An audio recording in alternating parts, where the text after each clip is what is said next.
U.S. markets were closed Thursday, but the situation remains volatile. Conditions are highly unpredictable. In the past 2 days, new developments have emerged in the Middle East. It seems Israel has once again pulled the U.S. into the conflict, and this time it may have succeeded.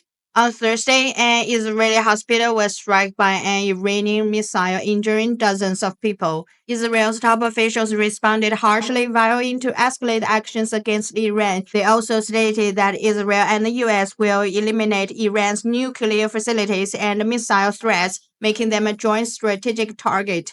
The conflict between Israel and Iran is intensifying further. At the same time, the White House also announced that it will decide within 2 weeks whether to strike Iran. Trump also believes it's necessary to disable Iran's Fordow nuclear facility. Keep in mind, Fordow is Iran's most critical nuclear site. It remained almost untouched in recent Israeli strikes. There was virtually no damage. For years, Fordow has been a major concern for both Israel and the U.S. It houses advanced centrifuges capable of high purity enrichment. To protect it from attacks, Iran buried the facility deep inside a mountain near Qom in the north. It's over 100 meters below ground. Once the news broke, international crude oil futures jumped more than 2% intraday. Meanwhile, U.S. stock index futures all turned lower. So from sentiment standpoint, the U.S. market open may face pressure. Selling pressure is likely. What's even more important is this. Earlier this week, on Wednesday, during the Fed's decision-making, Fed Chair Jerome Powell warned that U.S. tariff policies could worsen domestic inflation and add pressure to the U.S. economy. So during Wednesday's session, by the close, all three major U.S. indexes plunged sharply. We could clearly see during the session this is the Dow Jones Index. At that time near the close, it experienced a sharp drop. And it wasn't just a Dow, the Nasdaq and the S&P 500 showed the same pattern. All three indexes dropped together in a unified sell-off near the close. This shows the market is very sensitive right now to key developments, especially negative ones. After all, everyone was watching the Fed's rate decision on Wednesday. Although the statement said there's still a chance for 2 rate cuts in 2025, that projection is losing support. Back in March, 7 Fed officials expected 2 cuts in 2025. 2 cuts in 2025. Now, only 4 officials agree. Some even think there won't be any cuts this year, so the expectations are weakening. This is putting pressure on market sentiment. The mood has turned bearish, which explains why the late-day drop was so sharp. The sell-off was clear and intense, and it confirms that the market is still very sensitive. Even small events can trigger large swings. As soon as the Fed decision came out, Chair Powell warned that significant inflation could be ahead. That concern triggered a sharp market drop. Plus, with earnings season approaching, volatility could increase. But for now, looking at the setup, there probably won't be big moves. Why? Because it's just a single trading day for a standalone session. Well, the market tends to stay in a wait-and-see mode. Right now, there's no strong bullish catalyst in sight. Nothing clear for traders to follow. Instead, bearish sentiment may take the upper hand. From a technical perspective, the setup doesn't look great either. The market is moving hesitantly. All three major indexes look uncertain. It's not just a Dow. Look at where the Dow is right now. It's in a pretty awkward spot. If you try to go long here, there's not much confidence behind it because there's no clear bullish signal and no strong positive catalyst to really push the market higher. Technically speaking, it's looking a bit indecisive, very hesitant.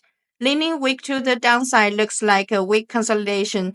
The technical indicators are soft. MACD is clearly flattening not just on the Dow, but all three indexes show the same pattern. The bearish momentum bars are clearly dominating the market and the volume is shrinking. So in a market like this, with no major surprises or direction, we can see many individual stocks are also starting to stall. Among the highly watched tech giants, the so-called Magnificent Seven, you can clearly see signs of weakness, like Nvidia and Tesla. Lately, they've both failed to show any strong opportunities. They've stalled. Meta is showing the same behavior. It's all quite similar. Amazon and Microsoft too. Although Microsoft looks a bit stronger, it's relatively stronger. Microsoft's trend did break to new all-time highs recently. That brought it more market attention. So although it's paused for now, you can still sense some underlying strength. it remains relatively active. There's still momentum. We've analyzed this before. The idea is as long as volume stays light, we'll stay bullish. Why that? Because Microsoft's major shareholders are large institutions. They hold a huge percentage of the float. Most of the shares are in their hands. And if they are not selling, the stock isn't going to fall. That's why at this point, there's clear reluctance to sell. The outlook for Microsoft remains positive. The sentiment is still quite optimistic, so institutions are holding their shares tightly. But if we see a volume spike at high levels, that would suggest some funds are starting to exit. At that point, we might be seeing signs of a short term top. At that time, you could choose to exit and wait, then look for the next opportunity. For Microsoft, its technical setup remains strong. The chart looks solid, still holding firm. So even if there's short-term volume and a small pullback, it's fine. It will just set up better opportunities later. It's all part of the process to create better entry points down the road. So as for its current trend, even with some short-term pullbacks, it may actually present a solid buying opportunity. It's something worth waiting for. So if you're holding it now, then just keep holding. Unless volume suddenly spikes, it still has room to move higher. The trend remains upward. Yes, upward. Because right now, most of the shares are in institutional hands. They're not selling. So it's rare to see any large exits here. The long term trend still looks promising. Only when volume spikes, then you might consider it a short term top. Even if it pulls back, we could look to re enter on the dip. Chances are it will keep climbing. Its overall trend is still up. Now, when you see small drops or slow steady gains, you might think these stable movers that rise gradually, bit by bit, are actually the real sustainable growth stocks. The ones that move steadily are usually the ones truly rising. That's real growth. If a stock shoots up quickly, rallies too fast, spikes repeatedly, pushes hard, and prints several sharp bullish candles, then it's likely overheated and prone to a correction. Lately, although there haven't been many good setups overall, there are still some standout names that the market favors with strong and impressive moves. One example is the recently listed stablecoin Circle. It just went public not long ago. As for Circle, we've analyzed it before. I mentioned it during that period. If you look at the 30-minute chart, it clearly showed a demand zone forming. And I pointed out if it forms a reversal signal, specifically a bottom pattern, then that pattern would give us a good entry opportunity. In fact, it's happened twice already. We analyzed this area with you before. Even before it started to move, the 30-minute chart already showed signs of a pullback. And when that correction signal appeared, I shared my view on the setup. The 30-minute clearly showed a correction forming. And during that time, if we saw a bottom formation like this, I even drew it for you. This kind of bottoming candlestick pattern. Maybe my drawing wasn't perfect, not very clean, so let me show it more clearly. When a structure like this appears, a bottoming candle pattern, this type of signals means you can consider trading it on the 30-minute chart. And that pattern showed up twice, once over here and once again here. Both were clearly bottom reversal formations. After this pattern appeared, it was indeed a valid bottoming signal, and the stock did move higher afterward. We've talked about this before. From a sentiment angle, it has high value, it attracts attention, so the rally can continue. But the question now is it still worth chasing, especially after such a strong surge? The rally has already been steep, so is it time to continue chasing? Here's something to watch. Its bullish momentum is starting to weaken. On the 30-minute chart, you can clearly see signs of momentum fading.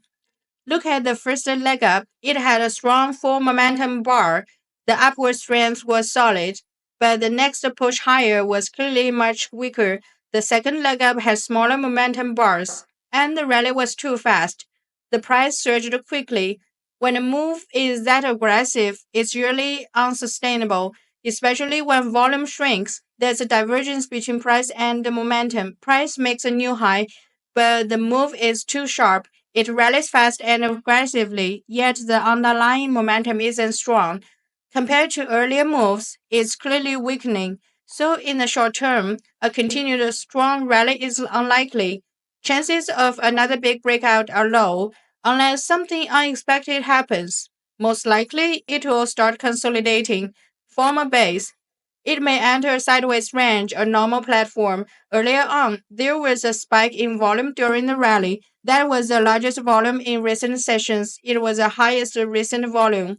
Compared to earlier activity, this was clearly the peak. Even though it's a newly listed stock with limited fundamental history and few technical references, we can still note that recently it had a big move with high volume near the top. That was significant. It wasn't low volume strength, it happened at the highs. So now this strong push may not be followed by continued buying. Funds might not chase it, which means right now, most likely, it doesn't mean it will crash immediately, but it could be forming a short term top, a local peak. So the upside potential here is limited. From a technical view, it also shows signs of needing a short term pullback. For example, the MACD is showing a clear divergence.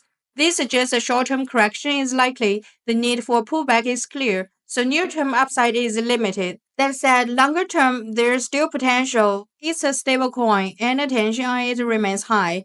Right now, it's one of the hottest plays. Looking at the broader market, its popularity hasn't faded. As long as that hype lasts, there's still a short at upside. But the hype has limits. In the short run, it may already be maxed out. Once a hype peaks, it often fades. So there's a chance it might take a breather. Short term, not much opportunity, so just wait. It may take some time. Like before, it could dip slightly again, then build up for another move. After the pullback, a new chance may form. So be patient and wait. That wraps up today's quick market analysis before the open. If you have other views or questions, feel free to leave a comment. Let's discuss it together. See you next time.